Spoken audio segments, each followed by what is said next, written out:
Welcome to the Occupational Safety Leadership Podcast, episode number 104. In today's episode, we'll talk about tactical versus strategic goals. So, both of them are super important. I know that there are definitely times that I'm so focused on the tactical that I probably have put the strategic on the back burner. But let's just dive right in, talk about a couple of practical examples, and just really how to stay focused on both.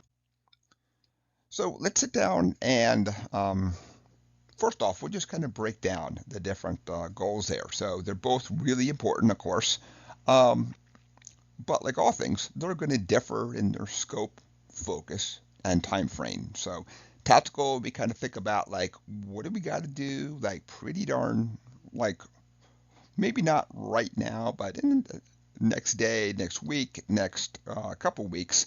Strategic, what do we need to do on an annual basis? So let's continue to break down these goals. And we'll talk about tactical first. Short term, very specific in nature, you know, and they address the immediate concerns and hazards that you find in the workplace. Then time frame, of course, is really kind of set for um, maybe not like right now today, but next couple weeks or month or so, I'll have this thing done. Maybe it's on a quarterly basis then. And when we kind of think about a couple examples,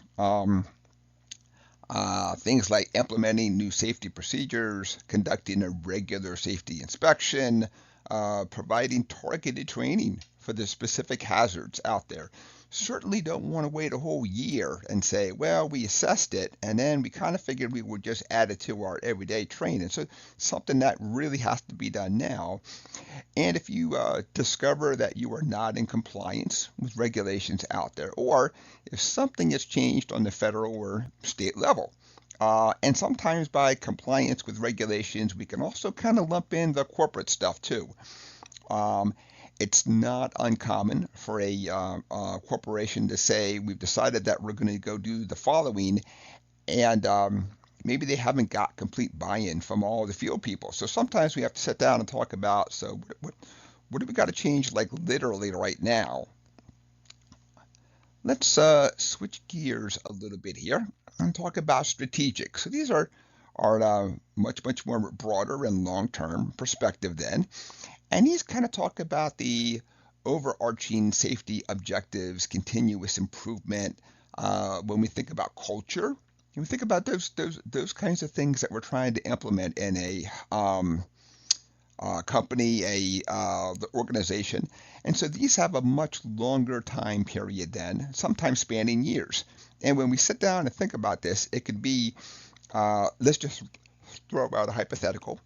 You're brand new. You then come onto the site as a brand new safety professional in a company. Well, there's probably something already there. So you want to look at what's there, and then you want to look at what you're going to improve and change. And it might be something that you're just having trouble um, sitting down and saying, all right, so I'm going to now establish a comprehensive management program. I like to go the route of the formal um, type there, like programs like ISO 45001, the OSHA VPP, all that stuff. But sometimes you just have to kind of get something up and get it running, and that can literally take a time, 2 or 3 years too. Um, Part of it, of course, is when you want to sit down and think about a strategic goal, establishing a safety culture. So that's something that's really hard to establish, and it's really easy to lose at the same time too. So when people bring ideas and examples and things right over to you, they need to see where it's going to be acted upon. And if it's not acted upon, you go back, you close the loop, and you say exactly why it wasn't acted upon then. So establishing a safety culture, people really need to see that it's going to happen, their concerns are being addressed, and then it kind of success builds on success. Investing in ongoing training and education. So it might be that you're just trying to take care of, at first, using your tactical goals. All right, I kind of got the big things down, I'm good, but how do I really sit down and educate the workforce and really say, so how do we handle these hazards? And not just that, but how do I empower you to make the change, not just give it on a piece of paper to me to go ahead and change, because I do think that most people know exactly what they have to do to make something work, to have a change, to have a safer workplace. They have a hard time really having that confidence. Sometimes they believe because they don't have the title, or they don't have the money, or they don't have whatever it is, but really getting the people involved as opposed to almost like a top down where you will dictate. So a strategic goal takes time for that to take root, takes time for people to know that you're also serious about it. Because quite possibly they've heard this quite a few times over the years and they just haven't seen it yet then. So that's pretty much it. When we kind of sit down and think about both the tactical and the strategic goals, now both of them are really important.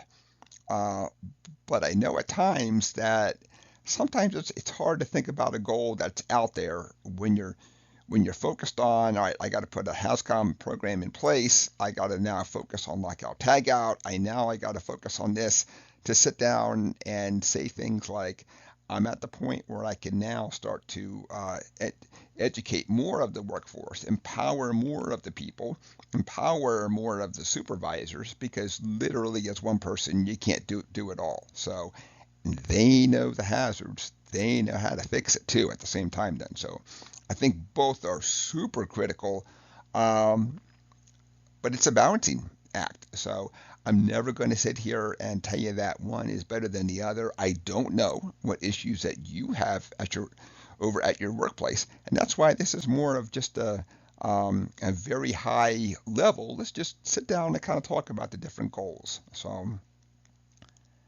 that is it for episode number 104, where we talked about tactical versus the strategic safety goals. I think both are super important, um, and vice versa. I know that many times we think that we're going to get lost in the tactical goals and not focus on the strategic. I have seen in very rare cases where people were so focused on the strategic goals that they didn't even have things like lockout, tagout, and HAZCOM in place, but they were more focused on, how do I get certified and how do I do this? And I got to make sure that all this is done in 1 year. It's great to have a schedule, but you still got to put those building blocks in place. So that is it for today's episode, number 104. I want to thank you for joining me today. My name is Dr. David Ayers. Thank you and have a safe day.